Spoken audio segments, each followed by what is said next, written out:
देख रहे होंगे एप्स्टाइन फाइल, क्या है ये, क्या है ये सब दुनिया के जालिम चेहरों की छुपी हुई तारीकियां। सब ताकत वाले नंगे हैं, तुम उनके पैरोकार ना हो।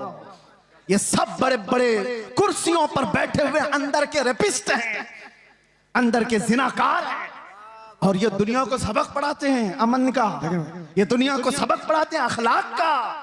आओ अखलाक की बात और हुस्न की बात करें तो ताजदार मदीना की बात। यहां जो कहा जाता है वो किया जाता है। यह नहीं है कि कुर्सी संभालने के बाद कुछ और कहा जाए और अमल कुछ और किया जाए। बारगाह मुस्तफा में आओ ऐ नौजवानों, मैं इसीलिए दर्द दिल के साथ पूछ रहा हूं, ये तकरीर कोई सजाई भी नहीं कह रहा हूं, दर्द दिल के साथ पूछ रहा हूं। एक तरफ तुम कहते हो हुस्न वाला वो चेहरा था, फिर तुम्हारा चेहरा क्यों नहीं? तुम हुस्न वाले की पैरवी क्यों नहीं कर रहे? दाढ़ी तुमको चुभती क्यों है? दाढ़ी तुमको डसती क्यों है? तुमको बुरी क्यों लगती है? इसलिए ना कि दुनिया वालों ने ताना देना चाहा कि मुल्ला बन गया, मौलवी बन गया, उनसे डर करके तुमने अपने आप को औरत बनाने के चक्कर में फंस गए। यानी कल को अगर ये तुम्हें कहने लग जाए कि तू बकरा लग रहा है, कपड़े उतार दे, तो नंगे घूमोगे। दुनिया जो कहेगी उस पर अगर अमल करते चले जाओ तो एक दिन ये नंगा बना कर रखेगी, कुत्ता बना कर रखेगी। इसीलिए हम कहते हैं तुम शेर हो, कुत्तों की चाल न चलो। तुम्हें अल्लाह ताला ने खैर उम्मत बनाया, तुम्हें अल्लाह ताला ने खैर उम्मत बनाया। देखना है तुम मुजरा करने वाले, नाटक करने वालों को ना देखो। हमारे नौजवान का कोई आइडियल हो सकता है तो खालिद बिन वलीद है, हमारे नौजवानों का आइडियल हो सकता है तो सलाहुद्दीन अय्यूबी। आप उनको देखो, अरे जीने में मजा कुछ और आ जाए, जीने में मजा कुछ और आ जाए। आप अरे गैरे नथु खेरे बुज़दिलों के वाकयात पढ़ोगे तो वैसे बीमार हो जाओगे। रसूलुल्लाह के जानिसारों की तारीख पढ़ो, अरे फिर हर दर्द भूल जाओगे। आपको मैं बताऊं, एक बात मैं आपको बताऊं, 15-20 साल तक नशा दे देकर दुनिया ने इस कौम को सुलाने की कोशिश की। माल का भी नशा होता है, हुस्न का भी नशा होता है, मनसब का भी नशा होता है। ये सारे नशों में मुब्तला करके अरबों को सुलाया। और उसके बाद एक डॉक्टर साहब, डॉक्टर जो है ना वो जानते हैं अच्छी तरह से, किसी का ऑपरेशन करना होता है तो पहले उसे सुन किया जाता है। बगैर बेहोशी का इंजेक्शन दिए हुए सर्जरी नहीं करता डॉक्टर। अच्छा, डॉक्टर साहब से हमने पूछा, आपने इंजेक्शन तो दे दिया, बेहोशी का इंजेक्शन दिया है, लेकिन कब पता चलता है कि ये बेहोश हो गया? उसे कैंची मार के देखते हैं या उसको चूंटी काट के देखते हैं, हाथ पैर नहीं हिला रहा है तो समझते हैं कि बेहोश हो गया, अब काट पीट शुरू कर सकते हैं। ये ऑपरेशन थिएटर का उसूल है। इंजेक्शन मारो, फिर थोड़ी देर छोड़ दो और उसको हिला झुला करके देखो कि हरकत कर रहा है कि नहीं कर रहा है, और अगर हरकत कर रहा है तो अभी काट पीट नहीं चालू होगी, ऑपरेशन नहीं किया जाएगा।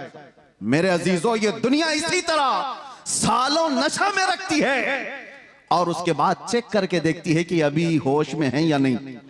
और चेक करने का तरीका यह है कि किसी खबीस नफ्स को गुस्ताखी रसूल पर उभारा जाता है। नबी पाक सल्लल्लाहु अलैहि वसल्लम की शान में कोई गुस्ताखी करता है, वो इसीलिए कराया जाता है कि कौम मुस्लिम उम्मत मोहम्मदिया को देखें कि अभी ये होश में है कि मदहोश हो गए, हाथ पैर हिला रहे, आवाजें आ रही या सो गए। दुनिया देखती है। मैं और आलम की बात तो नहीं कहता, लेकिन मुझे फख्र है हिंदुस्तानी होने पर कि अल्हम्दुलिल्लाह यहाँ के बच्चे, यहाँ के मोहल्ले, यहाँ की आबादियां, इन्होंने नशा तो बहुत खिलाया है, लेकिन जब कभी किसी कुत्ते ने भौंका तो हर मोहल्ला खड़ा हो गया था, हर आबादी खड़ी नजर आई। और फिर तुमने देखा है पूरे हिंदुस्तान में शुमाल से लेकर जुनूब तक, मशरिक से मगरिब तक एक नारा गूंजने लगा, लब्बैक या रसूल अल्लाह। ये इस बात की अलामत थी कि नशा तो बहुत दिया, लेकिन हिंदुस्तानी मुसलमानों पर तुम्हारा नशा काम नहीं किया। ये आवारा तो हो गए मगर मेरे मुस्तफा के गद्दार नहीं हुए। मैंने गमों की रातें देखी हैं, अंधेरियों में अपनी माँ को नहीं पुकार सकते, बाप को नहीं पुकार सकते। हमें यकीन है कि हमारी आवाजें दीवार के बाहर तक भी नहीं जा सकती, लेकिन इतना दिल में एहसास था, चाहे 70 कोठरियों में बंद हो, आवाज मदीने तक तो जरूर जाएगी। ये यकीन था पुख्ता। और उस वक्त यही तलब थी जो ये कह रहे थे जब वो बेहिजाब हो गए, खार भी गुलाब हो गए, जो कांटे थे वो गुलाब बन गए। हम जैसे निकम्मों को किसने ये शोहरत दी है? ये हम जैसे नाहंजार लोगों को किसने ये मकाम दिया है कि लोग देखने के लिए खड़े हो जाएं? मेरे अजीजों, हमारा सोशल मीडिया प्लेटफॉर्म नहीं या हमारे पब्लिसिटी के लिए किसी तरह के खर्चे हों, अल्लाह वल्लाह बिल्लाह तल्लाह हमने कभी शोहरत के लिए पैसे खर्चे नहीं किए और ना ही लोगों को इस्तकबाल के लिए खड़ा किया है। हम तो इसके लिए कफील अंबर साहब को एक बार नहीं 10 बार बोल चुका हूं कि मिंबर पर मेरी तारीफ मत करो, स्टेज पर मेरी तारीफ मत करो। ये मिंबर रसूल है, सिर्फ रसूल की तारीफ हो। बादशाह के सामने फिर किसी वजीर की बात नहीं होती। लेकिन मैं आपको इसलिए ये बात कह रहा हूं कि हमने ये जमा नहीं किया है, हमने पब्लिसिटी नहीं की है। ये जहां पर भी जाते हैं ये सिर्फ और सिर्फ वो अताए मुस्तफवी है। नबी कौनैन सल्लल्लाहु तआला अलैहि वसल्लम की अताएं हमने देखी हैं कि जब हम फकीरी में हों, गुर्बत में हों और फिर ये पुकारें कि आका नजरे करम हो जाए, तो फिर मामला वही होता आता है फकीरों पे उन्हें प्यार कुछ ऐसा, खुद भीख दें और खुद कहें मंगते का भला। जब वो बेहिजाब हो गए, खार भी गुलाब हो गए। ऐ नौजवानों, नशा अगर तुम्हारे मोहल्लों में आया है तो इसी शेर पर मैं गुफ्तगू कर दूं, इसी शेर पर मैं अपनी गुफ्तगू तमाम कर दूं। अगर तुमने चरस, गांजा, अफयून, कोकेन को करीब से देखा हो या आवारा लोगों ने तुम तक ये माल पहुंचाया हो, तो ये वो धतूरा है जिसको इस्तेमाल करने के बाद इंसान अपनी माँ और बेटी और बीवी में फर्क नहीं महसूस कर पाता। वो अपनी बेटी और बीवी में फर्क नहीं कर पाता। जमीन व आसमान उसे पता नहीं, हराम, हलाल, कुफ्र, शिर्क और ईमान में कोई इम्तियाज बाकी नहीं रख पाता। उस धतूरे नशे में क्यों पड़ते हो? नशा करना ही है तो इश्क़ मोहम्मदी का नशा। आओ एक तड़प आज यहां से ले चलो, एक तलब लेकर के जाओ। आज इस जलसे में आए हो, ताजदार मदीना सल्लल्लाहु तआला अलैहि वसल्लम की इस महफिल में आए हो। बहुत मांगा होगा तुमने अल्लाह करीम की बारगाह में, औलाद भी मांगी होगी, तिजारत भी मांगी होगी, और तुमने अपने घर बार के बीमारों की शिफा मांगी होगी। कौन ऐसा मोमिन है जो दुआओं से दूर रहता है? कुछ न कुछ रोज मांगता है। लेकिन क्या ही अच्छा होता वो मांगते जो शहजादा आला हजरत ने मांगा था। क्या मांगा था मुफ्ती आजम ने? यूं मांगा था, कुछ ऐसा कर दे मेरे किरदिगार आंखों में, हमेशा नक्श रहे रूए यार आंखों में। उन्हें न देखा तो किस काम की है ये आंखें कि देखने की है सारी बहार आंखों में। ये तलब लेकर के जाओ, ये तड़प यहां से लेकर के जाओ कि अल्लाह अगर जिंदगी के चंद अय्याम मेरे बाकी हैं तो इन खीरा निगाहों ने, इन आंखों ने दुनिया की रंगीनियां बहुत देखी हैं, दुनिया की रानाइयों से ये ओप चुकी हैं। मौला अब इन रंगों को खत्म कर और जमाले मुस्तफा अता करते, इन आंखों को दीदारे मुस्तफा की तड़प दे दो।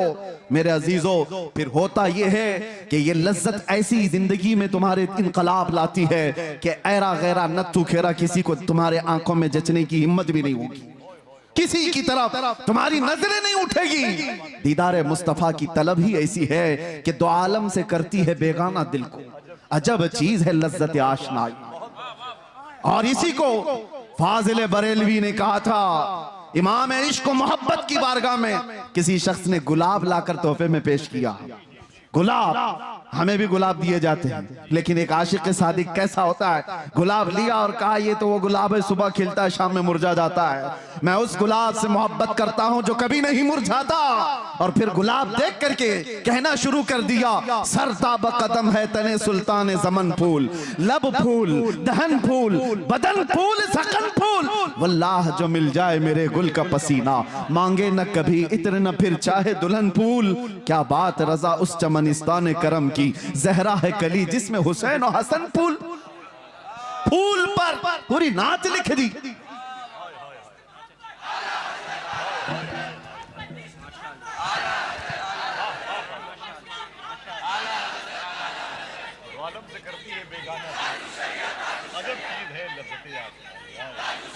तवज्जो, आज हमारी बेचैनियों का इलाज क्या है? हमारी बेकरारियां कहां से दूर हों? कौन दूर करेगा? यह हमारे इफलास का इलाज क्या हो सकता है? आओ बारगाह सिद्दीक़ अकबर में, सैयदना अबू बकर सिद्दीक रदियल्लाहु ताला गर्मियों के दिन अपने घर से बाहर निकले हैं और रसूल पाक सल्लल्लाहु ताला अलैहि वसल्लम अपने हुजरे से बाहर निकले। ऐन इत्तेफाक उसी वक्त नबी पाक सल्लल्लाहु ताला अलैहि वसल्लम बाहर आए। हजरत अबू बकर से पूछा, माँ बिकया अबू बकर, अबू बकर क्या हुआ तुम्हें, इस वक्त क्यों आए हो? हजरत अबू बकर ने क्या कहा, भूख की शिद्दत ने मुझे या रसूल अल्लाह बाहर निकाल दिया घर से। तवज्जो चाहता हूं, भूख की शिद्दत ऐसी है या रसूल अल्लाह, बाहर आ गया। थोड़ी देर आगे गुजरे थे, हजरत उमर भी मिल गए। उसी वक्त उनसे भी रसूलुल्लाह ने पूछा, क्या उमर इस वक्त तुम क्यों आए? उन्होंने कहा, शिद्दत भूख की ऐसी है या रसूल अल्लाह, हम बाहर आ गए। ये तो सुनिए आप, ये हदीसें मौजूद है। और फिर हजरत अबू बकर से पूछो, हजरत उमर से पूछो, वो कहते हैं बात यह है कि जब भूख ज्यादा लगती और घर में कुछ नहीं होता, हम जमाले मुस्तफा देखकर भूख मिटा लेते। हुजूर के चेहरे को देखते सारी भूख खत्म हो जाती। हमारी इफलास, हमारी गुर्बत का इलाज वही तड़प है, कुछ ऐसा कर दे मेरे किरदिगार आंखों में। मेरे अजीजों, जाना तो ये तलब लेकर के जाना कि आका आपका दीदार हो जाए। या रसूल अल्लाह, अभी वो उम्मी फिदाक, आपके दरबार में मेरी हाजिरी हो जाए और आपके चेहरे जमाले जहां आरा की जियारत हो जाए। ये हर मोमिन की तलब और तड़प होनी चाहिए। मैं आपको बताता हूं वो मंजर कैसा था जिसको हदीसों में बयान किया गया है। नबी करम सल्लल्लाहु ताला अलैहि वसल्लम, शेर का मिज़दाक सुनिए, जब वो बेहिजाब हो गए, जब वो बेहिजाब हो गए, आखिरी वक्त था जाहिरी जिंदगी का मेरे मुस्तफा सल्लल्लाहु ताला अलैहि वसल्लम की। रसूल पाक सल्लल्लाहु ताला अलैहि वसल्लम नमाज पढ़ाने के लिए मस्जिद नबवी में उस वक्त नहीं आया करते थे जब अलालत बहुत बढ़ गई, बीमारी बहुत बढ़ गई। नबी अक़दस सल्लल्लाहु ताला अलैहि वसल्लम कई दिन तक मस्जिद नबवी तशरीफ नहीं लाए और उस जमाने में हजरत अबू बकर नमाज पढ़ाया करते थे। बुखारी शरीफ की हदीस है, हजरत अबू बकर सिद्दीक एक वक्त नमाज पढ़ा रहे थे, मगरिब की अजान हो चुकी है, सारे सहाबा सफे बांध चुके हैं, 3 दिन से ज्यादा हो चुका था, सहाबा ने हुजूर को देखा नहीं था। और उन सहाबा का हाल ये था, बेकरारी, बेचैनी इतनी कि जब तक हुजूर को देखते नहीं थे वो घर जाते नहीं थे। उनके हाल तो ऐसे थे, हजरत आयशा सिद्दीका फरमाती, कई सहाबा ऐसे थे कि वो पलक भी नहीं झपकते थे जब हुजूर को देखते रहते। और हुजूर ने एक सहाबी से पूछा भी, क्यों इतना गौर से देखते हो? वो सहाबी कहते हैं, या रसूल अल्लाह, इसके अलावा दुनिया में देखने की है ही क्या? एक सहाबी हैं, ये भी बुखारी शरीफ में, हुजूर पाक सल्लल्लाहु ताला अलैहि वसल्लम के विसाल के बाद, जानते हो उस सहाबी ने क्या दुआ की? ऐ अल्लाह, मेरी आंखों को नाबीना कर दे। कोई दुआ ऐसे मांगता है, कोई दुआ ऐसे मांगता है। उन्होंने दुआ की और दुआ कबूल भी हो गई, वो नाबीना हो गए, अंधे हो गए। सहाबा ने आकर के उनसे पूछा, ऐसा क्यों किया? वो सहाबी कहते हैं, हुजूर के बाद फिर ये आंखें किस चीज को देखेंगी? कोई दुनिया में ऐसी चीज है जो देखने के काबिल हो? वो अहसनु मिनका लम तरा क़त्तु ऐन व अजमलु मिनका लम तलिद निसा। सहाबा ने जब देखा था मेरे आका को तो यही पुकार कर कहा था। हस्सान बिन साबित मशहूर शायर रसूल हैं, कहते हैं आपसे ज्यादा हुस्न वाला मेरी आंखों ने देखा नहीं।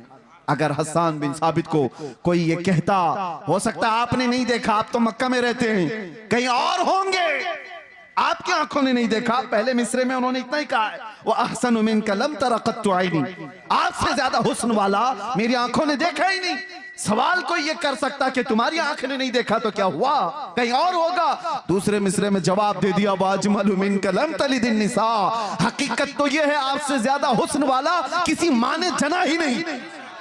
सहाबा का अकीदा था वो हुस्न, जब वो बेहिजाब हो गए, इसी पर तो सहाबा की जिंदगी थी, सहाबा की जिंदगी थी। आपको मैं बताऊं, हम कोई तैयारियां करके तकरीर करने आते नहीं हैं, वक्त ही नहीं रह गया है, वक्त ही नहीं रह गया। बस बारगाह मुस्तफा से जो बुलवा लिया जाए वही उसूल है हमारे लिए। बात तवज्जो, हुजूर अकरम सल्लल्लाहु ताला अलैहि वसल्लम की बारगाह में चल रहे हैं, सहाबा सफ़े लगाए खड़े हैं, मगरिब की अजान हो चुकी है, सिद्दीक अकबर नमाज के लिए। हर नमाज के वक्त सहाबा हुजूर की हुजरे की तरफ देखते थे, अब खुलेगा तब खुलेगा। 3 दिन हो गए, हुजूर का हुजरा खुलता नहीं था। यह आखिरी अयाम है मेरे आका की जिंदगी के, जाहिरी जिंदगी की। और वो मगरिब की नमाज ऐसी कि सहाबा सफे बांध कर नमाज के लिए रकत बांध रहे थे। इसी असना में हुजूर का हुजरा खुल गया।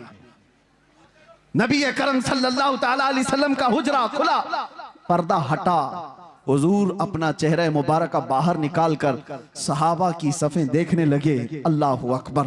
सहाबा कहते हैं कि अन्ना वजहहू वरक़तु मुसहफ़िन। सब सहाबा किबले की तरफ, आज भी जाएं आप मस्जिद नबवी, हुजूर का मेहराब इस तरफ है तो हुजूर की जालियां, जो हुजूर का हुजरा था आपके बाएं नजर आएगा। किबला सामने है, हुजरा बाएं है। बुखारी की हदीस है, सारे सहाबा हुजूर के हुजरे की तरफ देख रहे थे हालत नमाज में। और फिर सहाबा ये कहते हैं फहममना अन नफ्ततिन, हमें ये गुमान हो गया कि हम सब जो है उछल कूद करने वाले, रक्स करने वाले, वज्द में आने वाले हैं। और उसके बाद वो सहाबा कहते हुजूर को हम देख रहे थे कअन्ना वजहहू वरक़तु मुसहफ़िन, ऐसा लग रहा था मेरे आका का चेहरा जैसे कुरान का सफा हो, कुरान का सफा हो। और सहाबा देखते रह गए। आज तक किसी मुल्ला ने ये नहीं कहा कि वह सहाबा का किबला बदल गया था तो नमाज टूट गई। चेहरा पूरा का पूरा बदला था, किबले से बदल करके मेरे आका के हुजरे की तरफ देख रहे थे सहाबा। किसी ने नहीं कहा, बुखारी को नहीं कहा, मुस्लिम को नहीं कहा कि ऐसी हदीस लाए हो कि सहाबा पूरे के पूरे बदल गए थे। हाँ, बरेली वाले ने इसका जवाब दिया, बरेली वाले ने जवाब दिया है। वो जवाब इतना शानदार दिया है, वो अकीदा बन गया। और इसीलिए मैं कहता हूं बरेली वाले का अकीदा खुद का नहीं है, वो सहाबा का अकीदा, वो सहाबा से लिया हुआ है। बरेली वाला क्या कहता है, हाजियो आओ शहंशाह का रोजा देखो, काबा तो देख चुके, अरे काबे का काबा देखो। मेरे आका सल्लल्लाहु ताला अलैहि वसल्लम की तरफ हालत नमाज में सहाबा देख रहे हैं।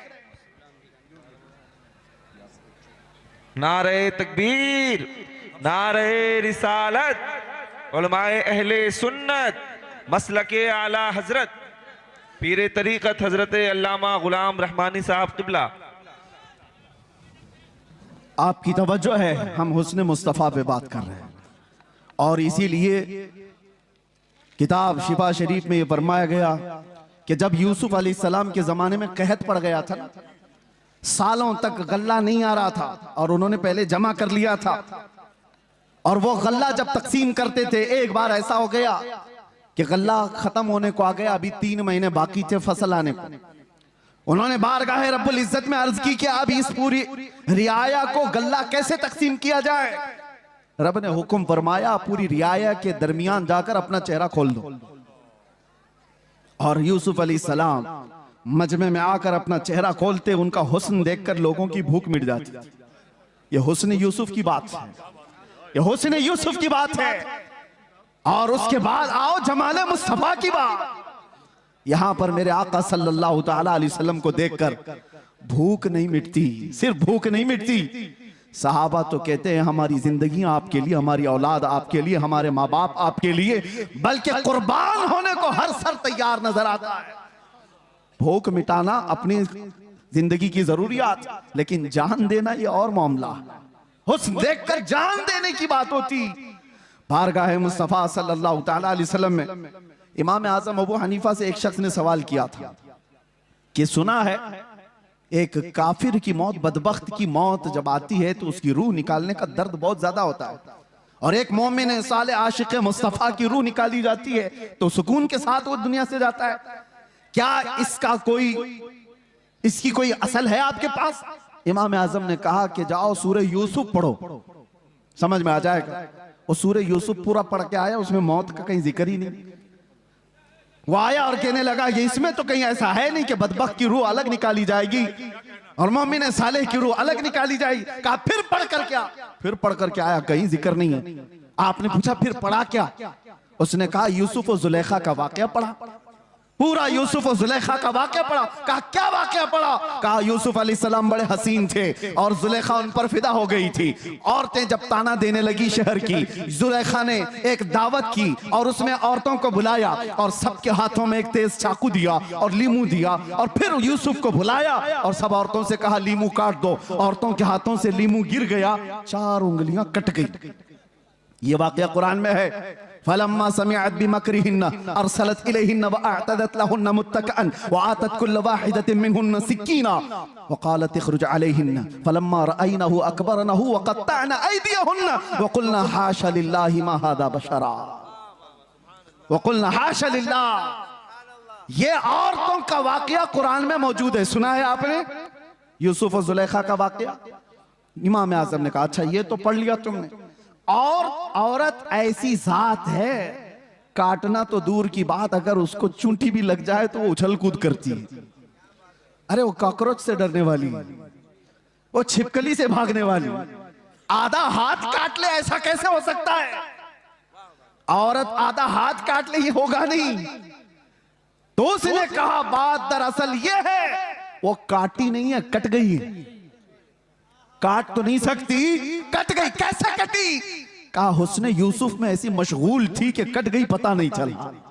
इमाम आजम ने कहा बस यही बताना चाहता हूं, यूसुफ का हुस्न देख करके औरतों की उंगलियां कट जाए पता नहीं चलता। तुमने सवाल किया आशिक़े मुस्तफा की रूह निकलने में दर्द नहीं होता? बात यही है, रूह निकलने का वक्त होता है तो रूह निकालने वाला फरिश्ता बाद में आता है, ताजदारे मदीना पहले आते हैं। उसके सिराने मेरे आका तशरीफ लाते हैं। इधर वो मुस्तफा के जमाल को देख रहा है, उधर मलकुल मौत रूह निकाल रहा है। अरे वहां हुस्न यूसुफ पे कटने वाली उंगलियों का दर्द नहीं था, यहां हुस्न मुस्तफा पे निकलने वाली रूह का कोई दर्द नहीं होता। जब वो बेहिजाब हो गए, बस जिंदगी में एक बार हो जाए, जिंदगी में एक बार हो जाए। इसी को आला हजरत ने कहा था। इन्होंने जो शेर का थोड़ा सा टुकड़ा कहा है, आला हजरत ने भी यही तमन्ना किया है, उठा दो पर्दा दिखा दो चेहरा कि नूर बारी हिजाब में है, जमाना तारीक हो रहा है कि महर कब से नकाब में है। ये आला हजरत की शेर की तर्जुमानी है, उठा दो पर्दा दिखा दो चेहरा कि नूर बारी हिजाब में है और जमाना तारीक हो रहा है कि महर कब से नकाब में है। अजीजा निगराम वक़ार, हमारी भी ये तमन्ना हो बारगाह मुस्तफ़ा में। मैं तो ये पढ़ता ही हूँ रोजा कि मेरे आका आओ कि मुद्दत हुई है तेरी राह में अखियां बिछाते बिछाते, तेरी यादों में तेरी हसरतों में बड़े दिन हो गए घर सजाते सजाते। सुना है आप हर आशिक के घर तशरीफ लाते हैं, मेरे घर में भी हो जाए चरागा। ये तमन्ना लेकर के जाओ। वो सहाबा की जिंदगियां में थोड़ी सी मिसाल में बता दूं, वो देखते तो क्या देखते थे, उनकी तलब क्या थी। एक दिन रसूलुल्लाह सल्लल्लाहु अलैहि वसल्लम ने मस्जिद में खड़े होकर के कहा तुम्हारी दुनिया में से अगर कोई चीजें मुझे पसंद है तो तीन है। हुब्बिबा इलैया मिन दुनियाकुम सलासा, तुम्हारी दुनिया में से मेरे पास 3 चीजें पसंद हैं। पूछा क्या है वो 3 चीजें? मेरे आका सल्लल्लाहु अलैहि वसल्लम फरमाते हैं जुइलत कुर्रतु ऐनी फिस सलाह, नमाज में मेरी आंखों की ठंडक है। अन्निसाउ वत्तीब, औरतें और खुशबू मुझे पसंद है। हुजूर अकरम सल्लल्लाहु तआला अलैहि वसल्लम ने दुनिया की चीजों में ये 3 बयान फरमाई। अबू बकर सिद्दीक वहां खड़े थे, उनसे पूछा गया इस दुनिया में तुम्हें भी कोई चीज पसंद है? उन्होंने कहा 3 चीजें पसंद है। तवज्जो, 3 चीजें। अबू बकर सिद्दीक कहते हैं पहली चीज अन्नज़रु इला वजहि रसूलिल्लाह, पहली चीज रसूलुल्लाह के चेहरे को देखना। और फिर पूछा दूसरा क्या है? व इन्फाक़ु माली अला रसूलिल्लाह, दूसरी चीज मुझे पसंद है तो मेरा माल सिर्फ हुजूर के लिए खर्चा हो, सिर्फ हुजूर के लिए खर्चा हो। पूछा गया तीसरी क्या पसंद है? वो अन यकूना इब्नती तहत रसूलिल्लाह, मुझे तीसरी चीज पसंद है कि मेरी बेटी हुजूर की ज़ौजियत में रहे। कुल मिला करके उनका असासा हुजूर की जात है। इसको इकबाल कहता है बमुस्तफा बरसा खैश के दी हम उस्त गरबऊ न रसीदी तमाम बुल हबीब, अपने आप को नबी के कदमों तक पहुंचा दे, यही दीन है। अगर वहां तक नहीं पहुंचा तो जिंदगी अबू लहब की तरह है। ये सिद्दीक़ अकबर की जात ने बताया। उनसे पूछा गया दुनिया में 3 चीजें क्या पसंद है? वो कह तो सकते मेरा बेटा मुझे बड़ा पसंद है, और कोई चीज दुनियावी एतबार से घुड़सवारी पसंद है, तैराकी पसंद है, तीरंदाजी पसंद है? अरे तीन ही चीजें पसंद है और तीनों का मतमह नजर हुजूर की जात। कहते हैं पहली चीज रसूलुल्लाह के चेहरे को देखना, दूसरी चीज मेरा माल पूरा का पूरा हुजूर के लिए खर्चा हो, तीसरी चीज मेरी बेटी रसूलुल्लाह के निकाह में। जिंदगी का कुल असासा हुजूर की जात है। और इसको इकबाल की जुबान में सुनो तो कहता है आबरूए मां जना में मुस्तफास्त, हम सब की इज्जत और आबरू हुजूर के नाम से है। अगर वो नाम सलामत ना रहा तो फिर हमारी जिंदगियां सलामत नहीं है। अजीजा ने गिरामी वक़ार, तलब ऐसी लेकर के जाओ कि जिंदगी के चंद अय्याम जो बाकी हैं, हमारी आंखों में जब तक नूर बाकी है, मौला करीम इन बेनूर आंखों को, ये जो आज मुरझाई हुई हैं, दुनिया की रंगीनियां और रानाइयां देख करके थक चुकी हैं, कोई रात ऐसी आ जाए कि मेरे आका करम करते हैं, जब वो बेहिजाब हो गए, खार भी गुलाब हो गए, वो जिंदगी आएगी कि देखना कांटे होंगे तो गुलाब बन जाओगे, घर महकने लग जाएगा। और उसके लिए कुछ कोशिशें हैं। क्या कोशिशें? तवज्जो। बहुत वजीफे करने वाला हुजूर के दीदार करता है, ऐसा है कहीं लिखा हुआ? बहुत ज्यादा नारे लगाने वाला हुजूर की दीदार कर लेता है, ऐसा है कहीं पर? ऐसा नहीं है। बहुत नमाजें पढ़ने वाला, बहुत रोजे रखने वाला, बहुत ज़कात देने वाला, हज करने वाला, यह ऐसा कहीं सिस्टम नहीं है। हुजूर को देखने के लिए कोई ऐसा मेयार नहीं बताया गया। मेयार तो सिर्फ ये है, आता है फकीरों पे उन्हें प्यार, कुछ ऐसा वो जिसको चाहे नवाजें। एक नुक्ता बुजुर्गों ने फरमाया, जब किसी का दिल टूट जाता है तो मेरे आका तशरीफ लाते हैं। जब कोई गमों से दो चार हो जाता है, परेशान हो जाता है, मेरे आका आ जाते हैं। एक अबू हफ्स समरकंदी की बात मैं कहता हूं, दिल थाम करके सुनो। मक्का मुकर्रमा में एक शख्स का इंतकाल हुआ और उसका अकलौता बेटा था। बाप का इंतकाल हुआ, बेटा मौजूद है। हैरत की बात यह है कि जिस बाप का इंतकाल हुआ है, मरने के फौरन बाद उसका चेहरा गधे की शक्ल का था, जानवर की शक्ल का दिख रहा था। तो उसने जल्दी से चादर ढांक दी, चादर ढांक दी और छुपा दिया। घर वालों से भी कहा किसी को बोलो मत। किसी के बाप की शक्ल बिगड़ गई हो मौत के बाद तो कैसे दिखाए लोगों को? दरवाजे बंद कर दिया, रोने लगा। बाद में चल करके उसने ये सोचा कि घर के अंदर ही गड्ढा खोद करके बाप को दफन कर दूं। क्या कर सकता हूं? लोगों को कैसे बुलाऊं? जनाजा उठाने के लिए लोग आएंगे, चेहरा देख कर क्या करेंगे? दरवाजे के किवाड़ सब बंद थे, रोता गमगीन बैठा था। अचानक उसके एक दरवाजे से एक बुजुर्ग तशरीफ लाए, चेहरे पर चादर, और आते ही वो मैयत के पास गए, उसका चेहरा हटाया, उसके चेहरे से चादर हटाई, हाथ रखा, फिर चादर उड़ा दी और इस नौजवान के पास आकर पूछने लगे, वो बुजुर्ग किस लिए रो रहा है, क्यों परेशान? वो खड़ा हुआ और कहा, आप कैसे आ गए मेरे घर में? मैंने सारे दरवाजे बंद किए थे और अगर आप आ ही गए हैं, देख ही लिए हैं, तो पूछ क्या रहे हो? मेरे बाप का चेहरा बिगड़ा हुआ है, मौत के बाद जानवर की शक्ल बन गई है, दिखाऊं तो लोगों को कैसे चेहरा दिखाऊं?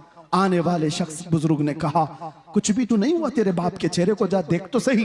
वो गया, जा करके देखता है, अपने बाप के चेहरे से चादर हटाया तो चांद की तरह चमक रहा था, हुस्न जमाल के साथ चमक रहा था। उसने खुशी के मारे झूमते हुए उस बुजुर्ग के पीछे लपक गया जो दरवाजे तक पहुंच चुके थे, दामन पकड़ लिया और कहा, आने वाले मोहसिन बता तो सही, तो अल्लाह का फरिश्ता है, मक्का का रहने वाला कौन है? ये हुजूर के इंतकाल के 400 साल बाद की बात कर रहा हूं, 400 साल बाद की बात कर रहा हूं। आने वाले शख्स ने पलट करके कहा, अना मुहम्मदुन रसूलुल्लाह, मैं मोहम्मद अल्लाह का रसूल हूं। हाथ पैर कांपने लग गए। कहा, आका आप कैसे मेरे घर? हुजूर फरमाने लगे, बात दर हकीकत यह है कि तेरा बाप कुछ ऐसे गुनाह में मुब्तला हो गया था जो अल्लाह के गजब को उठा दिया। अल्लाह का गजब जोश में, और रब तबारक व तआला का गजब इस पर हुआ, इसका चेहरा बदल दिया गया। लेकिन एक बात है, तेरे बाप का ऐब मैं तुझे नहीं बताऊंगा, वो कौन सा गुनाह करता था। हुजूर से उसने पूछा बेटे ने, हुजूर फरमाते हैं, बाप के ऐब हम बेटों को नहीं बताते। हाय, या दुनिया एक का ऐब पकड़ ले तो पूरे मोहल्ले में चर्चा कर। मेरे आका की जात है, बेटे से कहते बाप का ऐब मालूम है मुझे, लेकिन हम तुझे नहीं बताएंगे। लेकिन मैं क्यों आया ये बताता हूं, मैं क्यों आया ये तो बताता हूं। तेरे बाप की बुराई तो थी जिससे रब नाराज था, लेकिन एक अच्छा काम था तेरे बाप का। ये बिस्तर पर रात को उस वक्त तक नहीं सोता था जब तक 100 बार मुझ पर दुरूद नहीं पड़ता था। इसका दुरूद जो फरिश्ता मुझ तक पहुंचाता था वो आज आया मेरे पास, कहने लगा गजब हो गया आका, जिसका दुरूद रोजाना आपके दरबार में लाया करता था वो मर गया, मगर रब नाराज है और उसके चेहरे को बदल दिया गया है। आका आप पर दुरूद पढ़ने वाले का चेहरा सलामत नहीं रहा तो दुनिया क्या ताना देगी। हुजूर कहते हैं मैं आया और हकीकत में तेरे बाप का चेहरा बदला हुआ था। मैंने तेरे बाप के चेहरे पर हाथ रखकर अल्लाह से इतनी अर्ज की कि मौला इस चेहरे को तो ना बदल, इस चेहरे को तो ना बदल। रब ताला ने फरमाया महबूब हाथ उठाओ, इस वक्त मौजूद लोगों में सबसे ज्यादा हुस्न उसको दिया जाएगा। हाथ जो लगा जब वो बेहिजाब हो गए, खार भी गुलाब हो गए, जब वो बेहिजाब हो गए, इसी को कहते हैं, इसी को कहते हैं जब वो बेहिजाब हो गए खार भी गुलाब हो गए। जिनके चेहरे बदल गए थे, जिनके चेहरे बदल गए थे मरने के बाद, मुस्तफा क्या आ गए वो हुस्न वाले हो गए। इसीलिए मेरे अजीजों मैं अक्सर एक बात कहता हूं, छोड़ो अरे गैरे नत्थु खेरे की बातें हैं, इसको उसको देखने की तड़प में क्यों रहते हो। और उलमा के लिए भी ये मिंबर थोड़ी देर के लिए मिला होता है, इसकी बजाया उसकी बजाया तुम कब तक ये करते रहोगे। बात करो उस मुस्तफा की जिसकी बात करके 100 साल हो जाने के बाद भी बरेली का आशिक अभी मुर्दा नहीं कहलाता। जिस मजमे में जाओ आला हजरत जिंदा नजर आता है। वजह क्या है, वजह क्या है, वो आला हजरत ने अपने बाप दादों के कसीदे नहीं पढ़े थे, आला हजरत पठान कबीले की तारीफ में नहीं गुनगुनाए। जब बात आई तो यूं कहते मैं गदा हूं अपने करीम का, मेरा दीन पारे ना नहीं। किसी ने अगर तारीफ के लिए कहा तो वो आला हजरत ने किसी सेठ की, किसी बड़े पीर की या किसी लोगों की तारीफ में जुबान नहीं खोला। दुनियादारों की बात कर रहा हूं, दुनियादारों की बात नहीं। आला हजरत कहते थे वो कमाल हुस्न हुजूर है कि गुमान नक्श जहां नहीं। उसी हुस्न की बात कर रहा हूं मैं। आला हजरत क्या कहते हैं, वो कमाल हुस्न हुजूर है कि गुमान नक्श जहां नहीं। यानी एक हल्का नक्श लगाने का गुमान भी नहीं कर सकते, वो कमाल का हुस्न है। और यही फूल खार से दूर है। दुनिया के सारे फूलों में कांटे होते हैं, एक मदीने का फूल है जिसमें कोई कांटा ही नहीं। जहां भी शमा रोशन होगी धुआं तो आएगा ही, जहां चिराग रोशन होगा आसपास धुआं होगा। मगर बरेली वाला इमाम कहता है यही वो शम्मा है कि धुआं नहीं। धुआं तकलीफ देता है और शमा रोशनी देती है, लेकिन हर शमा के साथ धुआं होता है। सिर्फ मदीने की शमा है जिसमें धुआं नहीं, रोशनी ही रोशनी है। तेरे आगे यूं है दबे लचे फुसहा अरब के बड़े बड़े, कोई जाने मुंह में जुबान नहीं, नहीं बल्कि जिस्म में जाने। अल्लाह अल्लाह अल्लाह अल्लाह। सरे अर्श पर है तेरी गुजर, दिल फर्श पर है तेरी नजर। मलको तो मुल्क में नहीं कोई शय वो जो तुझ पे आया नहीं। करूं तेरे नाम पे जां फिदा, न बस एक जां दो जहां फिदा। तो जहां से भी नहीं जी भरा, करूं क्या करोड़ों जहां नहीं। नारे तकबीर, नारे रिसालत, कलामे आला हजरत, इश्क मोहब्बत, इश्क मोहब्बत, इश्क मोहब्बत, इश्क मोहब्बत, बस्ती बस्ती करिया करिया। और एक बात, आज यहां पर खड़े होकर के आप कपिल साहब से सुन रहे थे, किसी का नाम मत लो, किसी कुत्ते का नाम हमारे मेंबर से नहीं लिया जाता। गुस्ताखे रसूल उसका नाम भी नहीं लेता मैं। लेकिन एक बात मैं बताऊं, कितनी दिन किया गुस्ताखी, कितने दिन तेरी हयात। ऐसे कीड़े हर जमाने में आ गए, फना हो गए, लेकिन हस्सान बिन साबित अब भी जिंदा है, काब आज भी जिंदा है, शरफुद्दीन बूसीरी आज भी कसीदे के साथ जिंदा है। हाँ, उन कुत्तों के नगमे सुनाओ जरा जो हुजूर पे भौंकते थे। अबू लहब के कलमे क्या थे, अबू जहल के जुमले क्या थे, उतबा शैबा के जुमले क्या थे। इन गुस्ताखों का जमाने में थोड़ा बहुत चर्चा हुआ होगा, लेकिन कलमे किसी को याद नहीं। क्या गालियां देते थे, किसी ने महफूज नहीं किया। आज भी जो बोला गया वो महफूज नहीं रहेगा। कल की हमारी नस्ल को पूछो, क्या कोई दिल्ली से कुत्ता भौंकता था? वो कहेंगे होगा कोई, हमारे जमाने में तो नहीं। क्या कलमे थे वो भी नहीं मालूम। बच्चे भी ये कहेंगे फना हो जाएंगे, लेकिन रहेगा यूं ही उनका चर्चा रहेगा। और कौन जिंदा रहता है? कौन जिंदा रहता है? जो जमाले मुस्तफा का जिक्र करता रहता है।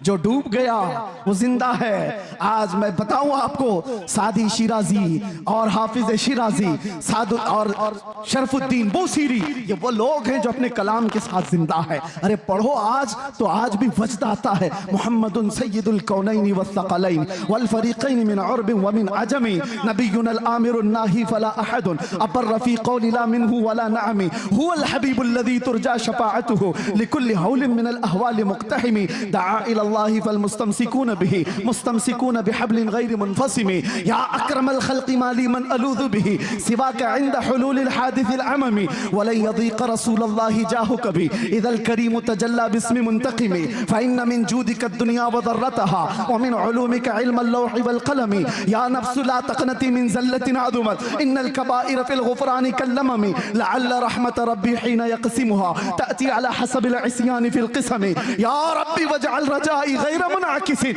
लदैक वजअल हिसाबी गैर मुनखरिमी, वल्तुफ बिअब्दिका फ़िद दारैन इन्न लहू वल्तुफ बिअब्दिका फ़िद दारैन इन्न लहू, औ थुम्मा रिदा अन अबी बकर व अन उमर व अन अली व अन उस्मान ज़िल करम, सादिन सईद ज़ुबैर तलहत व अबी उबैदह व इब्न औफ आशिरिल करमी, वल आहली वस्सहबी थुम्मा ताबिईन लहुम अहलित तुक़ा वन नुक़ा वल हिल्मी वल करमी, या रब्बी बिल मुस्तफ़ा बल्लिग़ मक़ासिदना वग़फ़िर लना मा मज़ा या वासिअल करमी। ये किसने कहा था पता है? शरफुद्दीन बूसीरी। लकवा मार चुका था, फालिज हो चुका था, जिस्म हिलता नहीं था, और डॉक्टर लाइलाज करार चुके थे, और बिस्तर पर सोते तो चमड़ी लग जाती थी। बरसों हो गए, कोई इलाज नहीं था। 170 अशार, उसमें तो मैंने थोड़े से पढ़े, अल्हम्दुलिल्लाह इस फकीर का वजीफा है। और इसीलिए भी कि मेरे मुर्शिद हुजूर ताजुल शरिया ने फरमाया था, इसकी इजाजत देते हुए मुझे कहा था हज के सफर में, इसको बाबू पढ़ा करो, इसके रसूल बड़ा करेगा। वजीफा है, और बल्कि कितने औलिया को इससे विलायत मिली। सुनिए, ये तो मैंने चंद अशार पढ़े, लेकिन शरफुद्दीन बूसीरी 170 अशार लिखे थे। और हुआ क्या था? दर्द का मारा, दुनिया का बेसहारा, और जब बीमारी का मारा पुकारता है तो वो आ ही जाता है। आए ख्वाब में, कहा बूसीरी वो सुनाओ जो तुमने लिखा था। कौन आए? जाने जाना आ गए, मुस्तफा करीम आ गए। अरे देख करके ही बीमारियां खत्म हो जाए, फिर हाथ रख दे दो क्या हो जाए? देख करके ही बीमारियां खत्म हो जाएं, हाथ रख दे तो फिर क्या हो जाए? शरफुद्दीन बूसीरी ने कहा, आका सारे तबीबों ने ला इलाज कह दिया, क्या करूं? हुजूर ने हाथ फेरा और कहा कुछ नहीं हुआ, आता है फकीरों पे उन्हें प्यार कुछ। चादर भी दे दी। बुर्दा इसीलिए कहा जाता है उसको, अरबी में बुर्दा चादर को कहते। अरे ख्वाब की बात ख्वाब की होती है, लेकिन मेरे मुस्तफा जब ख्वाब में आते हैं ना, तो वो ख्वाब नहीं हकीकत होती है। उठे तो घर महक रहा था खुशबुओं से, और गोद में वो चादर भी पड़ी हुई थी जो ख्वाब में मेरे आका ने दी थी। खड़े होने की कोशिश किए तो हाथ भी सलामत, पैर भी सलामत, ना लकवा ना फालिज, कुछ नहीं। एक रात मेरे आका आ गए, बिस्तर पर पड़ा हुआ बरसों का मरीज उठ गया। इसी को कहा जब वो बेहिजाब हो गए, खार भी गुलाब हो गए। जब वो बेहिजाब हो, जब वो बेहिजाब हुए, जब और जिसके पास वो बेहिजाब हुए, अबू बकर को सिद्दीक बनाया, उमर को फारूक बनाया। जब वो बेहिजाब हुए तो उस्मान को ज़ुन्नैरैन बनाया, और जब वो बेहिजाब हुए तो अली को शेर खुदा बनाया। जब वो बेहिजाब हुए, गिरतों को उठाया है। एक अरब ने आदमी का बोलबाला कर दिया, खाक के जर्रों को हमदोशे सुरैया कर दिया। खुद न थे जो राह पर औरों के हादी बन गए, क्या नजर थी जिसने मुर्दों को मसीहा कर दिया। अल्लाह अल्लाह अल्लाह। और फिर गुस्ताखों की जिंदगियां लंबी नहीं होती, गुस्ताखों की जिंदगियां लंबी नहीं होती। और जो हुजूर की शान में भौंकता है ना, एक लिख के बात रख लो, जिंदगी भर वो छुप छुप के घूमता है। यहीं पे नहीं, पहले से रिकॉर्ड यही है, पहले से रिकॉर्ड यही है। वजह यह है कि भौंकने वाले कुत्ते को यह पता होता है बाहर शेर टहल रहा, भौंक तो लिया अंदर बैठकर। मैं अपने बारे में नहीं कह रहा हूं, 8 साल का हमारा बच्चा भी शेर होता है। इसीलिए आपको पता है उस पाखंडी के यहाँ 8 साल का बच्चा अंदर गया था तो पेपर में आ गया, मुसलमान बच्चा, अरे वो पानी लेने के लिए गया था, पानी लेने के लिए गया था, पेपर में आ गया, सबको बुला लिया कि ये मुसलमान बच्चा अंदर कैसे आ गया। मैं ताज्जुब में था, 8 साल का बच्चा आया तो क्या हुआ, पानी लेने गया, लेकिन बाद में पता चला ये 8 साल का तो है लेकिन नाम मेरे मुस्तफा से जुड़ा है। हाय हाय हाय हाय। इसीलिए तो आला हजरत कहते थे ना, शेर को भी खतरे में लाता नहीं कुत्ता थे। उस दरबार से वाबस्तगी तुम्हारी भी है मेरे अजीजों। आप क्या समझते हो हम टूटे बिखरे हुए? आप क्या समझते हो मीडिया भौंक भौंक करके तुम्हें बताता है ये बिल्कुल बिछड़ी हुई कौम है, रिपोर्टें बताती हैं आवारा कौम है। देखने में भी यही लगता है, देखने में भी यही लगता है टूटी बिखरी हुई कौम है। अरे इतनी टूटी बिखरी हुई होती तो तुम्हारी नजरों में 24 घंटे क्यों चल रही होती? सारे मुद्दे हम पर क्यों? अरे तुम इलेक्शन जीतते हो हमारे नाम पे। हाय हाय हाय हाय। आज भी मैं आपको बताता हूं, जितने पॉलिटिशियन या कोई भी ढका छुपा होगा कोई जानता नहीं, और विलन बनना चाहता है तो हमारा नाम लेकर गालियां देता है, मशहूर होता है। तुम्हें फेम के लिए भी हम चाहिए, मीडिया वाले तुम्हारी दुकान के लिए भी हम चाहिए। क्या कहने हैं, वाह। कि तुम बिखरे हुए हो कौन कहता है? बात यह है कि तुम्हें नर्वस बना दिया गया, तुम्हें नाउमीद कर दिया गया। दुनिया को पता है ये सोए हैं, निकल करके सहरा से जिसने उलट दिया था तख्ते रोमा को। सुना है कुदसियों से मैंने कि वो शेर फिर होशियार होगा। इसलिए दुनिया ये जानती है कि ये बेदार हो गए तो मसला है। मैं आपसे कहता हूं टूटे बिखरे जिस तरह की भी रिपोर्टें तुम्हारे पास दी जाएं, मायूस ना हो। अल्लाह ने तुम्हारे पास आज भी इश्क रसूल की दौलत दे रखी है। ये दौलत वो है जो कायनात की सबसे बड़ी दौलत है। और इसीलिए मैं कहता हूं आ जाओ सारी जगहों से समेट करके। आज इंटरनेट तुम्हारी आंखों को खरीदना चाहता है, तुम्हारे अखलाक का कत्ल करना चाहता है, और यहाँ लड़कियां तुम्हारे सामने नंगी नचा करके तुम्हारे ईमान का सौदा कराना चाहता है। है अजीज हो, इन चीजों के लिए तुम्हारी आंखें नहीं है, इन चीजों के लिए तुम्हारी आंखें नहीं। खालिद बिन वलीद एक लश्कर लेकर के एक किले के फतह करने के लिए गए थे और ईसाई मुकाबला करने को तैयार नहीं थे। मुहासरा कई दिन तक चला। बाद में ईसाई पादरी ने चाल क्या चली थी, आकर के खालिद बिन वलीद से कहा हम लड़ेंगे नहीं, आप अपनी फौज को लेकर 3 दिन के बाद बाजार से गुजरते हुए हमारे किले तक आ जाइए, सही सलामत आ गए तो चाबियां आपके हवाले। खालिद बिन वलीद ने शर्त मंजूर कर ली, मगर उन खबीसों ने चाल ये रची थी 3 दिन के अंदर सारे मुल्क से हसीन तरीन लड़कियों को आधे कपड़ों में लाकर बाजार में खड़ा कर दिया, दौलत के अंबार बिछा दी। क्योंकि उन ईसाइयों को मालूम था खालिद बिन वलीद के साथ जितनी फौज आई है ये सब जवान लोग हैं, भड़कता हुआ नफ्स नौजवानों के साथ होता है, और नौजवान जल्दी बिकता है तो औरत पर या दौलत पर। और ईसाइयों ने ये रच दिया था। 3 दिन के बाद खालिद बिन वलीद जैसी बाजार में कदम रखे, शर्त के मुताबिक नजर पड़ी और यहाँ लड़कियों पर खड़े हो गए और पलट करके गुलामान मुस्तफा को जो उन्होंने तकरीर की थी, अल्लाह अल्लाह, ये कहा था ऐ गुलामान मोहम्मद आज तुम्हारे इम्तिहान का दिन है, अगर कदम डगमगाए तो कयामत तक फटकार बरसेगी, और सलामत रहे तो अल्लाह के यहाँ महबूब कहलाए जाओगे। उन्होंने पूछा हमें करना क्या है? कहा वही करो जो मेरे मुस्तफा करते थे। कहा क्या करना है? मेरे आका जब बाजार में चलते थे तो अपनी नजरें नीची रखते थे, बस इस पर अमल करो और निकल जाओ। एक जुमला था खालिद बिन वलीद का, वो फौज पूरी निकल कर चली गई, लड़कियां अपनी तरफ बुलाती रही। मैं वो सोच करके हैरत ज़दा हूं, इश्के मोहम्मदी में डूबा हुआ नौजवान किसी आवारा हसीना के पीछे कैसे जा सकता है? औरतें उनको फरिफ्ता करने लगी, उभारने लगी, लेकिन तारीख में लिखा है वो नौजवान उस बाजार से ऐसे गुजर रहे थे कि अगर उनके सरों पर अंडा भी रख दिया जाए तो ना गिरता। इस तरह से गुजरते गए फौज की हरकतों के साथ। ईसाई तो वहां खुशियां मना रहे थे, सब इसमें लहू और लहब में मसरूफ हो चुके होंगे, औरतों में दौलत में मसरूफ हो चुके होंगे, लेकिन सही सलामत खालिद बिन वलीद जब किले के पास आ गए तो हैरत में थे। चाबियां दी और ईसाई पादरी ने पूछा खालिद बिन वलीद से कि बताओ खालिद ये कौन सी फौज जमा की है? ये हमने हर तरह का हुस्न लाकर रख दिया था, तुम्हारा कोई नौजवान देखने को तैयार नहीं। खालिद बिन वलीद ने तारीखी जुमला कहा था, वही है जो हमारा मौजूए सुखन है। कहा था, ऐ नादानो, तुम उन आंखों को खरीदने की कोशिश करते हो जिन आंखों में पहले से जमाले मुस्तफा बसा है। जो हुस्ने मुस्तफा को देखी हुई आंखें हैं, वो दुनिया को क्या नजर से देखेंगी जब वो बेहिजाब हो गए, खार भी गुलाब हो गए।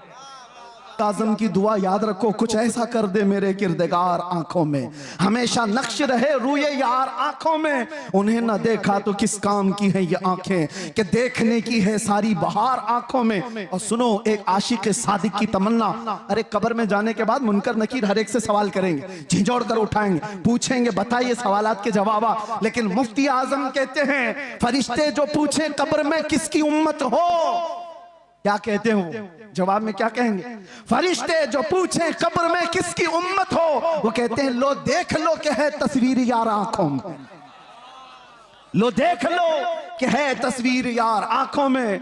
मेरे अजीजों, आंखों में बसाओ तो सिर्फ जमाले मुस्तफा, इसके अलावा कोई और चीज नहीं। आओ अब मैं जुमले खत्म करते हुए उन उशाकान मुस्तफा की बारगाह में हाजिरी देते हैं जो हुजूर के दरबार में दस्तक दे करके भी बुलंदी को पहुंच गए थे। पहुंचे नहीं सहाबा, जो सहाबा जिंदगियां दिए हैं लेकिन बाद में आने वाले सिर्फ दस्तक दिए हैं और फिर भी बुलंदी को पहुंचे। सादी शिराजी ने कहा था, बलगल उला बि कमालिही कशफत दुजा बि जमालिही हसनत जमीउ खिसालिही सल्लु अलैहि व आलिही। ये एक शेर इतना मकबूल हुआ था कि सादी शिराजी ने कहा था, बलगल उला, बलगल उला बि कमालिही, आका अपने कमाल से सबसे बुलंदियों पर पहुंचे। एक दूसरे फारसी शायर हैं, वो कहते हैं, सादी ने कहा था रसूलुल्लाह बुलंदी पर पहुंचे, और मेरे आका ने सादी को फारसी में इतना बुलंद किया कि कोई उसके कदम तक भी नहीं पहुंचता। जो उनकी तारीफ किया इतना बुलंद हो गया, जो तारीफ किया वो बुलंदी पर पहुंचा। आला हजरत इश्क रसूल की बुनियाद पर हमारे सरों के ताज, हमारे दिलों के ऊपर राज करते हैं। इसीलिए दूसरी बातें ना लाओ, इधर उधर की बात क्यों करें, हम जमाले मुस्तफा की।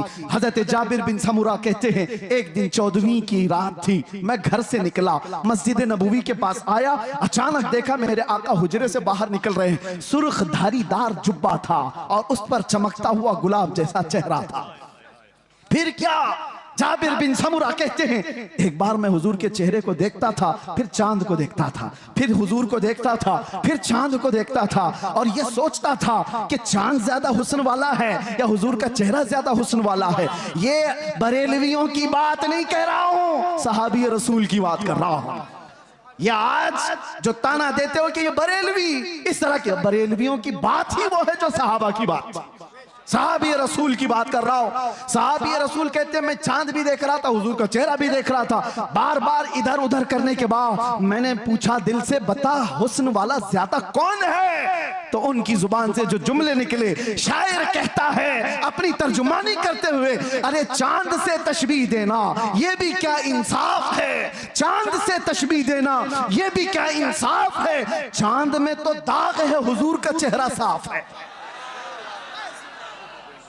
चांद में तो दाग है, हुजूर का चेहरा साफ है। ये सहाबा का अकीदा था, ये सहाबा का मामूल था। वो हुस्न वाला अगर किसी को मानते तो मेरे आका को। अब आखिरी आपसे दिल पर हाथ रख करके बताओ, तुम्हारा ये ईमान है, तुम्हारा ये यकीन है, तुम्हारा ये मानना है कि इस कायनात में सबसे ज्यादा हुस्न वाला चेहरा मेरे आका का था? सब मानते हो? ईमान है सबका, यकीन है सबका, हुजूर का चेहरा सबसे हसीन था। तो फिर अपने चेहरे पर भी हाथ रख करके देखो, उस हुस्न वाले की पैरवी क्यों नहीं किया? दुनिया किसी एक्टर को देख करके ये समझती है कि ये बहुत अच्छा लग रहा है, हैंडसम लग रहा है, उसकी तरह मैं भी बनूं। और जबकि तुम कह रहे हो मदीने वाले से ज्यादा हसीन कोई था ही नहीं। तो ये मुजरा करने वाले, नाटक करने वाले तुम्हारे आइडियल कैसे हो सकते हैं, जिनको देखने के बाद औरत और मर्द का पता नहीं चलता? उन लोगों को, उन मुखन्नसों की तुम पैरकारी करते हुए अपने आप को क्या बना रखे हो? नौजवान कानों में बालियां, हाथों में चूड़ियां और चूटी भी रखने लगा, कपड़े इतने फाड़ कर पहनने लगा। कौन सी जात है ये, कौन सी मखलूक है? जैसे कफील साहब ही कह रहे थे, हजरत फिर आप वैसे बोलने लग गए, थोड़ा सा संभल के बोलिए। क्योंकि घुमा फिरा के हमारी तकरीर में कहीं ना कहीं कुत्ता आ ही जाता है। लेकिन मुझे बताओ, है भी तो एक मखलूक ना। कुत्ते को कुत्ता ना कहूं तो टॉमी बोलूं? आप मुझे बताइए, कुत्ते को कुत्ता ही तो कहा जाएगा। लेकिन किसी को तकलीफ होने लग गई तो हमें उसका क्या लेना देना। अगर आप ये बताएं, ये कह रहे थे थोड़ा सा, मैं आपसे कहता हूं मेरे अजीजों, हम कानून के खिलाफ नहीं जा रहे, लेकिन बात अगर मेरे मुस्तफा की इज्जत की आएगी तो हम किसी आसपास की सरहद को नहीं देखते। हम अतराफ में घेरने वाली लाइनों को तोड़ देते हैं, इसलिए कि इंसान की फितरत है, कानून में भी मौजूद है। किसी की मां को गाली देकर किसी ने उसकी गैरत जगाई, या उसकी बीवी को पकड़कर उसकी गैरत जगाई, बदले में उसने मार दिया है, तो कानून भी ये कहता है इंसानी फितरत है, ये गैरत में बेकरार होकर मारा है, इंसानी गैरत होती है। मैंने ये पढ़ा है बहुत सारे कानूनों में, फिर पता चला अरे इंसान को मां की गैरत हो सकती है, बीवी की गैरत हो सकती है, 1000 माओं से ज्यादा मोहब्बत करने वाले रसूल के लिए क्यों नहीं हो सकती?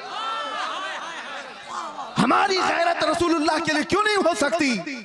और इसीलिए कहा है, हमारे सहाबा ने जो हमें मसलक दिया था वो यही था, वो सारी गैरत रसूलुल्लाह के लिए रखते थे, मेरे आका के लिए। एक साहबी है जिनका बाप मुनाफिक था, अब्दुल्ला बिन उबई, उसने हुजूर को सिर्फ इतना, हुजूर के सहाबा को इतना कहा था, ये जिल्लत वाले लोग हैं जो मदीने में आ गए, हम इज्जत वाले लोग हैं और हम इन जलीलों को निकालेंगे मदीने से। उसने झगड़े में ये बात कही थी, मुनाफिक था। ग़ज़वा बनु मुस्तलक से लौटने के बाद बेटे ने सुन ली, बेटे को पता चला कि बाप ने ऐसी बातें की है, तो बेटा आया और उसके बाद मदीना इंटर होने से पहले बाप का रास्ता रोककर खड़ा हो गया। कहा तुमने ये कहा रसूलुल्लाह के सहाबा को कि ये हिजरत करके आए हुए मक्का वाले जलील लोग हैं, हम मदीने वाले इज्जत वाले लोग हैं, हम इनको जलीलों को निकालेंगे। बाप ने कहा अरे तू मेरा बेटा है, तू पूछ रहा है?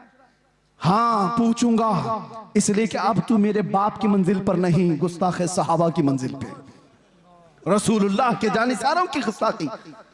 कहा रास्ता छोड़ दे। बेटे ने कहा कसम रब्बे जुल जलाल की, उस वक्त तक तुझे मैं मदीने में दाखिल होने नहीं दूंगा जब तक तू अलल ऐलान ये नहीं कहेगा कि मैं जलील हूं, रसूलुल्लाह के सहाबा इज्जत वाले। उस सहाबी ने जब तक उसे बाप को मदीने आने नहीं दिया, जब तक उसने ये नहीं कहा चलो रास्ता छोड़ दो, मैं जलील हूं, रसूलुल्लाह के सहाबा इज्जत वाले। हाँ ये सारे पिलपिले एक दिन बोलेंगे, सारे बुज़दिल एक दिन बोलेंगे कि हम झूठे थे और रसूलुल्लाह के दीवाने सच्चे थे। बस मेरे अजीजों, यहां पर इतनी खामोशी है, फिर आप कह रहे हो कुछ देर की खामोशी। मेरे अजीजों, ये खामोश मजमा है, लेकिन जिस वक्त शोर करना है वो करता है, और अल्लाह ताला ने इतना सेंस दिया है। और फिर आपसे मैं यही कहूंगा, होश के साथ जोश इस्तेमाल करो, ऐसा नहीं कि बेगैरत हो जाओ। बस मैं अपने मौजू पर ही बात को खत्म कर दूं। आओ हम इधर उधर की ना देखते हुए आज से रातों को ये तड़प लेकर के सोएं कि आंखें बंद हों कि जब रसूल पाक सल्लल्लाहु ताला अलैहि वसल्लम का दीदार हो जाए, और यूं अर्ज करो या रसूल अल्लाह मैं सो जाऊं या मुस्तफ़ा कहते कहते, खुले आंख सल्ले अला कहते कहते जिंदगी इस तरह से गुजरती जाए तो फिर देखना मेरे अजीजों, जिस गली से गुजरो तुम्हारा नाम पूछने की किसी को जरूरत नहीं होगी कि तू मुसलमान है कि क्या है। तुम्हें आजमाने के लिए लोग तुम्हारा नाम, तुम्हारे बाप का नाम, तुम्हारे दादा का नाम नहीं पूछेंगे, वो चलता हुआ दूर से देखकर कहेंगे खुशबू बताती है मदीने वाले का, इसकी चाल चलन बताती है मदीने वाले का है, इसका उठना बैठना बताता है मदीने वाले का है। लेकिन लाओ तो सही अपनी जिंदगी में रोजाना मेरे आका का कसरत से जिक्र करो, सुबह उठो शाम में उठो, कसरत से मेरे आका पर दुरूद पढ़ते जाओ, इसलिए कि जो जिसका जितना जिक्र करता है वो उसका फिदाई बनता चला जाता है, जिसका नाम ज्यादा लेता है उससे वो करीब होता ही चला जाता है। इसीलिए मेरे आका ने फरमाया क़यामत के दिन सबसे ज्यादा मुझसे करीब वो होगा जो सबसे ज्यादा दुरूद पढ़ता था। इकबाल से किसी ने पूछा था, तुम्हारा एक शेर इतना बुलंद है कि मोहम्मद से वफा तूने, तो हम तेरे हैं, ये जहां चीज है क्या लौह कलम तेरे हैं। हर एक की जुबान जद आम और खास है, इतनी तासीर है इकबाल के मुतालिक। ये मैंने सुना, बताया उसके अशार में लज्जत और तासीर इसलिए आई कि जिंदगी में उसने 1.25 करोड़ मर्तबा हुजूर पर दुरूद भेजा था। बात मेरे मुस्तफा की आए तो नौजवानों को इतनी बात याद रखनी चाहिए, हम सबसे ज्यादा माँ बाप भाई बहन रिश्तेदार सारी दुनिया से ज्यादा हुजूर से जब तक मोहब्बत ना करे ईमान कामिल नहीं। लेकिन साथ में ये हदीस तो पता है, एक और हदीस, अगर आपने कह दिया या रसूल अल्लाह मैं आपसे बहुत मोहब्बत करता हूं, कहोगे आप, कहते हो आई लव सैयदुना, ये तो अभी ट्रेंड चला था ना, सब जगह कहा आपने। सेम ये वर्ड एक सहाबी ने कहा था, वल्लाही इन्नी लउहिब्बका या रसूल अल्लाह, कसम खुदा की है अल्लाह के रसूल मैं आपसे मोहब्बत करता हूं। ये जुमला वही है, लउहिब्बका या रसूल अल्लाह, मैं आपसे बेहद मोहब्बत करता हूं।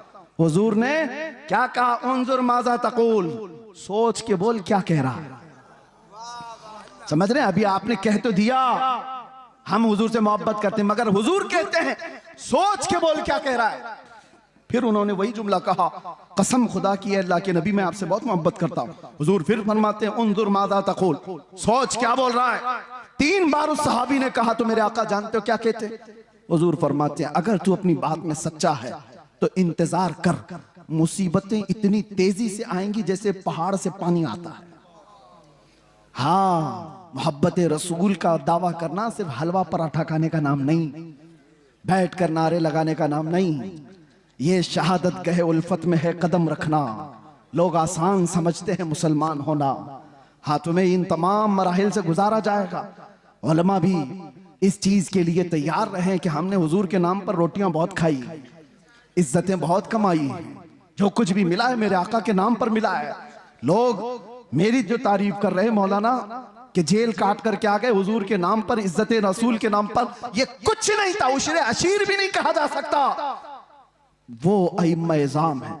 हजरत मोहम्मद बिन हसन अस्करी 20 साल जेल में रहे, इमाम मूसा काजिम 7 साल जेल में रहे, जहर देकर के जेल में ही मारा गया, जेल से जनाजा निकला है।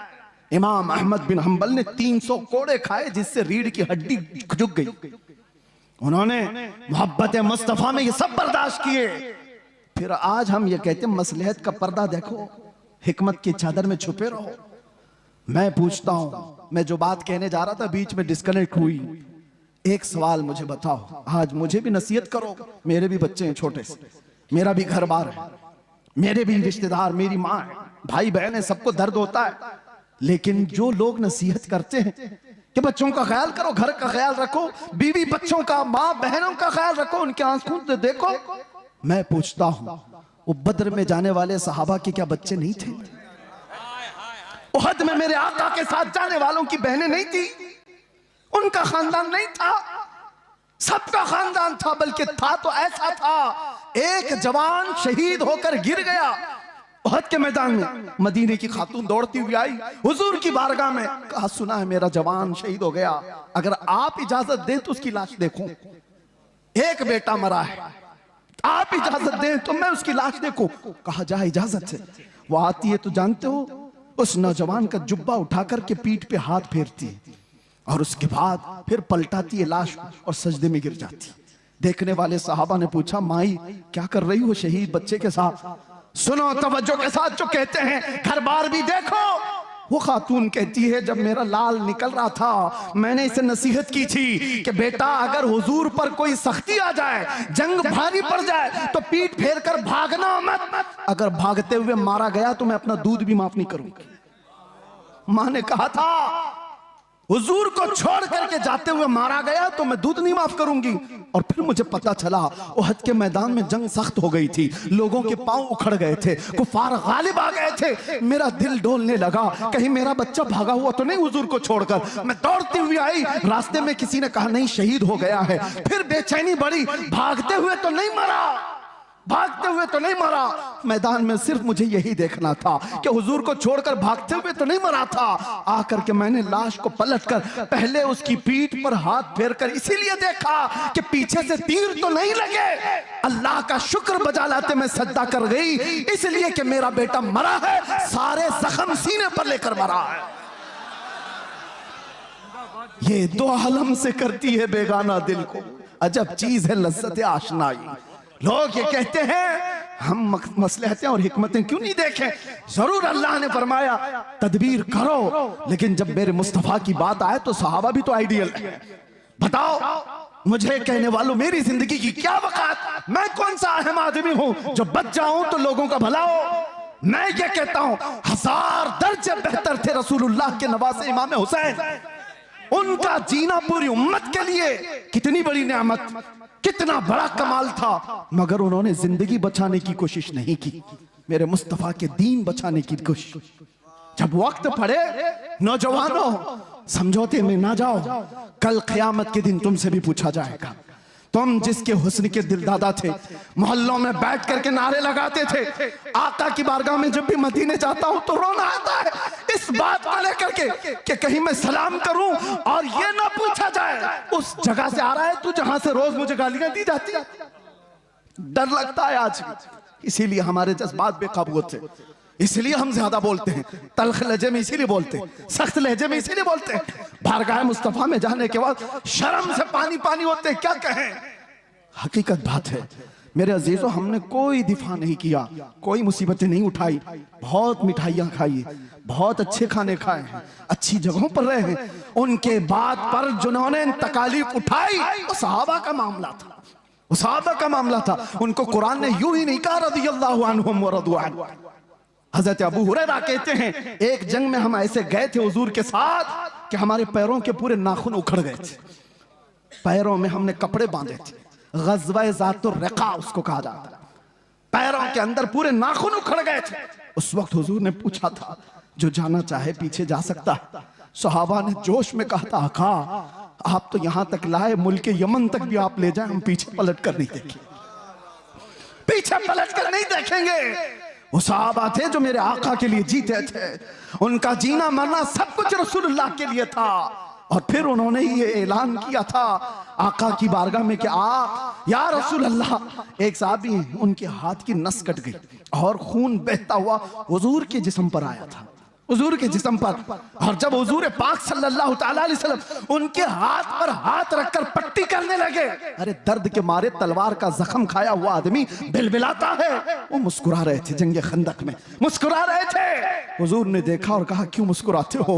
कहा या रसूल अल्लाह कुल्लु मुसीबतिन बादका जुललुन, आपके होते हुए हर मुसीबत छोटी है, हर जख्म हल्का है। जब वो बेहिजाब हो गए खार भी गुलाब हो गए, बस देर इस बात की है कि एक दिन वो आ जाए मेरे आका बेहिजाब हो जाए, इस प्यासी उम्मत की बेताबी मिट जाएगी। यकीन जानो मेरे अजीजों किसी और की तलब न रखो, आज के दिन तुम्हें उठाने वाला आपको ये आएगा नहीं। हो सकता है नोचने वालों की तादाद ज्यादा है, तुम्हारे जेबों पर नजर रखने वालों की तादाद ज्यादा है, यहाँ लूट खसोट की दुनिया चल रही है, हर कोई अपने अपने हलकों के चक्कर में पड़ा हुआ है। एक बात याद रखो, छोड़ो ये सारे तमाशे, बारगाह मुस्तफा की तरफ लो लगाओ। इस बेताब उम्मत का, बेकरार उम्मत का इलाज इतना ही है, आका इन आवारा आंखों को एक बार दीदार अता कर दो, अपने हुस्न में महव कर दो, ताकि अब आंखें बेकार ना जाएं, हसीनाओं के चक्कर में हम गुमराह ना हो। फिर दुआ करते हुए जाते हैं, चमक तुझसे पाते हैं सब पाने वाले। या रसूल अल्लाह मेरा दिल भी चमका दे, मेरा दिल भी चमका दे, मेरा दिल भी चमका दे, चमकाने वाले। बरसता नहीं देख कर अब्र रहमत, हम बदों पर भी बरसा दे बरसाने वाले। मैं मुजरिम हूँ आका मुझे साथ ले लो, कि रास्ते में है जा बजा थाने वाले, कि रास्ते में है जा बजा थाने वाले। आका अभी वो उम्मी फिदा का या रसूल अल्लाह, तलब है तो सिर्फ एक ही तलब है, सुना है आप हर आशिक के घर तशरीफ लाते हैं, मेरे घर में भी हो जाए चरागा, मेरे दिल में भी हो जाए चरागा। लब्बैक या रसूल अल्लाह, लब्बैक या रसूल अल्लाह, लब्बैक या रसूल अल्लाह।